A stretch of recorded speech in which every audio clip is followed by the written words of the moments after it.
All right. Clearly, I recorded these all back to back. But, anyways, now we're catching up with MCT. Oh, and then the Schoolhouse. I almost forgot. MCT, Schoolhouse, and then the Fleet. So this video will talk about MCT and the Schoolhouse. We're not going to get into the Fleet yet because I like to keep these videos 20 minutes or less. So MCT, combat training, right? Those of us, so everybody has to go through the combat training. But if you're infantry, you also then go on to ITB. But if you're not infantry, you don't got to do that. So basically just more into the combat, hence the name combat training, aspect of the military than boot camp. Boot camp, we did a little bit of it, but like not as much obviously as MCT. MCT was, I think it's only like a total of 28 days or 30 days or something like that. It's not very long. But that was rough. I went there in July, June to July. If you don't know how hot it is over in South Carolina in July and how humid it is, it was absolutely horrible because it would be like burning hot and humid all day long, right? But you're outside doing all this crazy stuff. You're patrolling, you're clearing houses, you're shooting on the range, whatever. And you're so hot and humid, but you're so sweaty because of the humidity. You're like soaked, right? But then in the evening, it would pour rain, thunder and lightning. But then in the morning, it's burning hot, humid all day, right? You don't get to wash your clothes. If you're lucky, you got to wash your clothes twice the whole time. We got to wash ours once. Now, we were only told to bring like 4 pairs of socks, like 4 of the green on green, the shirt and the shorts, only like 2 sets of the camis or whatever we had for camis. Like, you can't go 30 days in that type of weather wearing the same clothes. Sure, we had baby wipes. Sure, we could take a shower, but not always were you able to take a shower or as long of a shower as you actually needed. But you couldn't dry your clothes. Like, some of us would wash like the clothes in like the sink or in the shower, like with us, but you can't dry them because it's humid. And at night you can't put it outside because it's pouring rain. You know how nasty it is to put on the same like wet PT clothes that you've been wearing for the last 4 days? Because yeah, you recycle, you know, you've got 4 of them. But after 4 days, you don't have anything else to wear. You have to wear the same ones. And so many of us were getting like heat rashes and stuff, but they wouldn't let us go to the store. They wouldn't let us. We literally, like I said, we washed clothes one time, and it was towards the end. It was after like 20 days that we finally got to wash clothes. And I was like, dude, like, this is not good. Like, it's nasty. But overall, I think like the things that we learned in MCT was interesting, and that was kind of the things more so that I was looking forward to in the military. But we had some crazy people in MCT, like instructor wise. Okay, one of the instructors, he actually got in trouble because when you do the whole like get into the prone but you have your weapon, like you're not supposed to let the muzzle go into the dirt, right? You're supposed to keep it up while you're getting into the prone. And this girl had let it hit the ground. This man immediately picked her up like by her flag and started smacking her helmet and screaming at her. And the other instructors were like, dude, like, you can't do that. Like, this is that's not okay. Yeah, so he got in a lot of trouble for that. But yeah, I mean, MCT was more tactical, more on the, patrolling and stuff. Got to shoot a lot of different weapons, so that was cool. But if I had the chance to go through it again, I don't think I would. Maybe as an instructor, because you have to do a lot of stuff. But as a Marine again, I don't think so. But then after MCT, you go straight to the schoolhouse. So you don't get any time to go back home or any of that, like after boot camp. Straight to the schoolhouse. We had how long was the bus ride? A pretty far bus ride. We went from South Carolina to Virginia. So it was pretty, I forget how long it was exactly, but it was pretty long. And when you get to the schoolhouse, you get assigned, your room and all that. And some people have already picked up class, some people haven't. Depending on your job, depends how long your school is. Mine was, well, so I was there for like 4 months. But the school itself,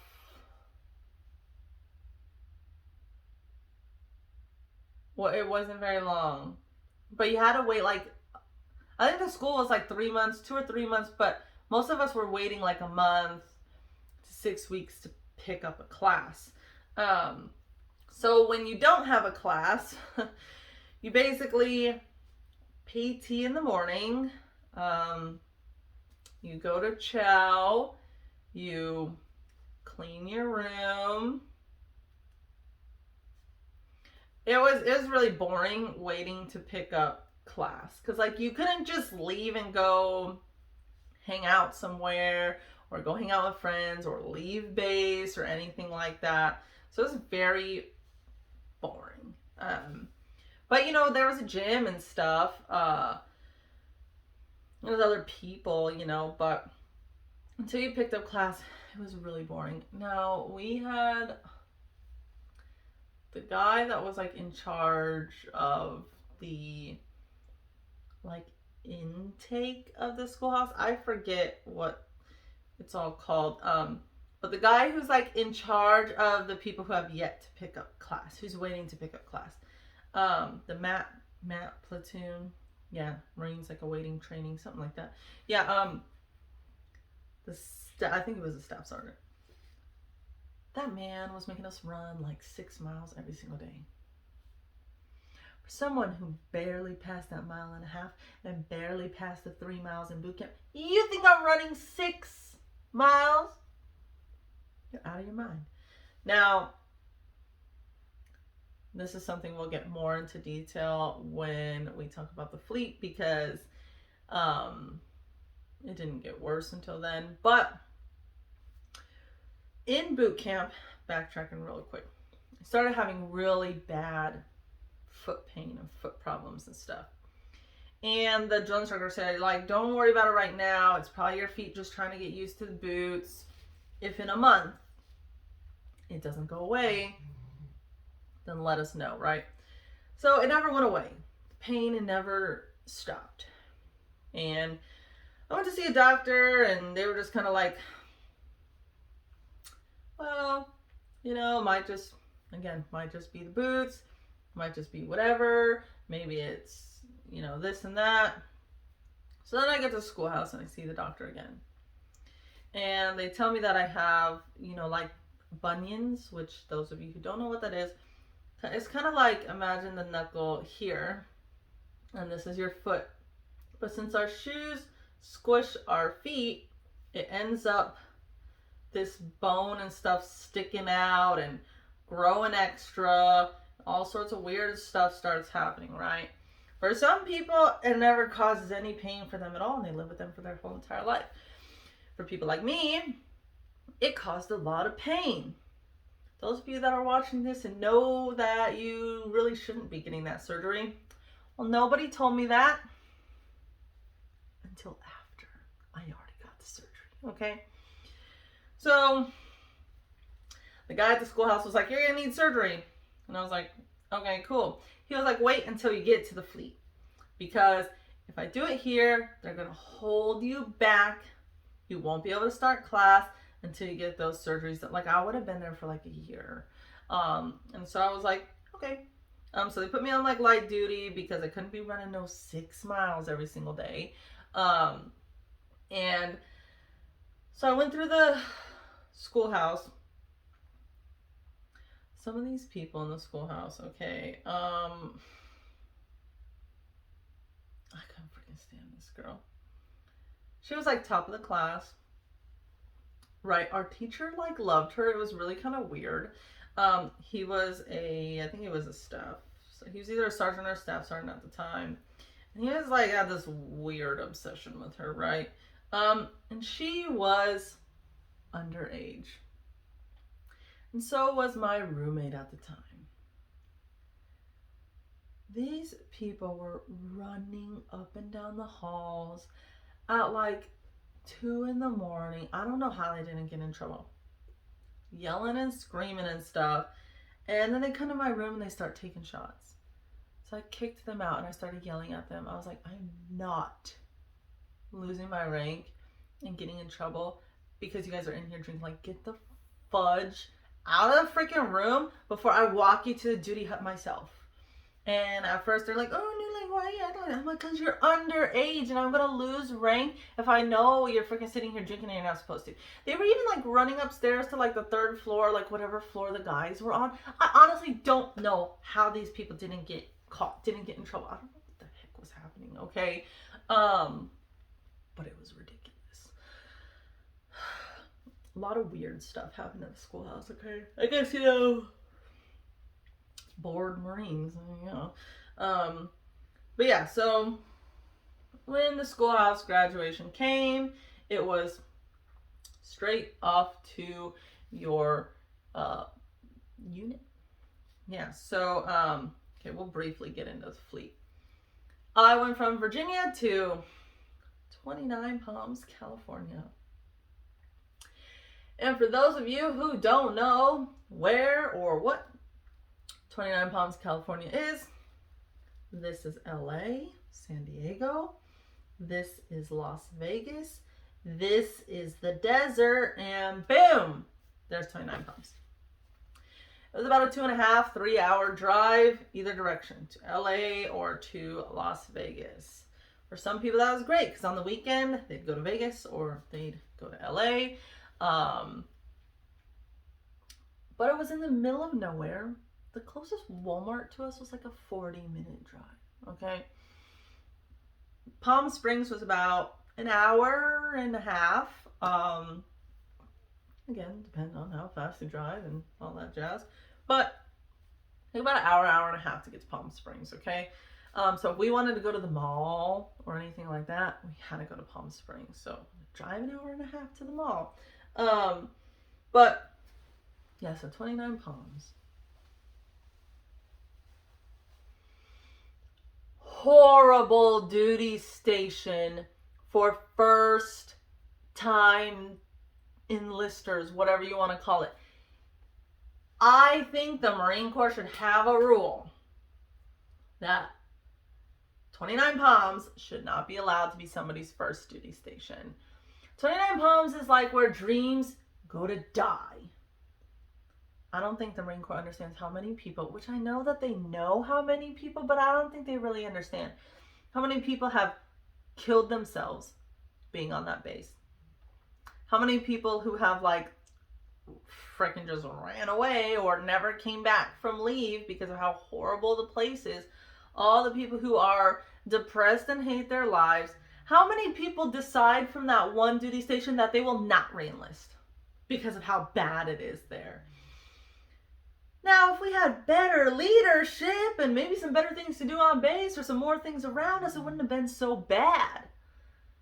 But I don't think that 29 Palms should be the place that people go for their first duty station. And the reason I say this is because you hear stories about, oh, Japan's so nice. The unit over there is fantastic. Oh, over in Germany. Oh, over in freaking whatever the heck. Like, it's so great over here.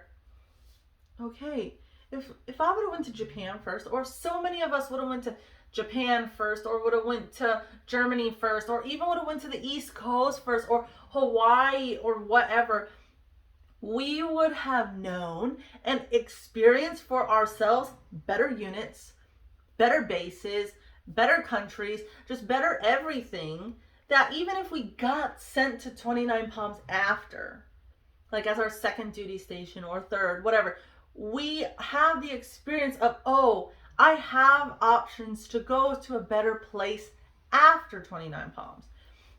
Now, we all knew we had the option to go to another place, but the fact that some people re-enlisted and were still stuck in 29 Palms, or they got sent to Yuma, Arizona, which is like borderline the same thing as 29 Palms, or they get sent to freaking South Carolina or to San Diego, and it's like, okay, this is all right, but I'm still in California, or I'm still in the United States. Like,